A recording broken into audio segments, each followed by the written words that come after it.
On your Google Meet screen, there's quite a lot of options and functions. Down in the bottom left-hand corner, we've got the fact we can have the meeting details. So if I want to copy and paste that information, I could put that again on a website or email it out to people to allow more people into the meeting.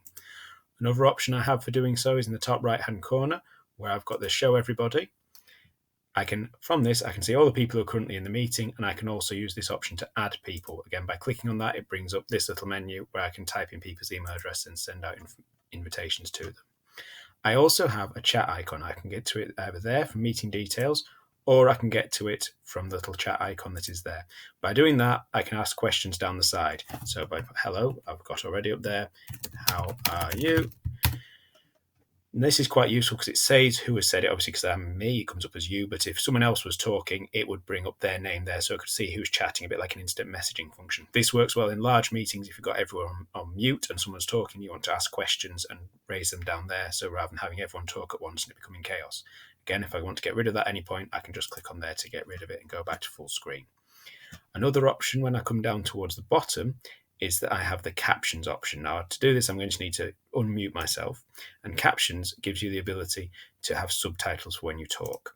So, hello, this is Mr. Tarrant, and I am testing the caption function. Now, I'm going to remute myself because, as you can see, that is quite a powerful feature and it works pretty well. So I think that's worth looking at if you've got, again, a large meeting. Other things we can look at as well is if you go into the snowman at the right-hand side, you've got the option to go full screen to turn on to captions, but you can also change the layout of the page. Now, by default, it's automatic, which means whoever's talking will be resized. You can have sidebar, which is what I've currently ended up with at the moment, spotlight, where it's just one person focused and you can choose, or tiled, which looks a bit more familiar, which is a useful meeting if you've got lots of people talking at once.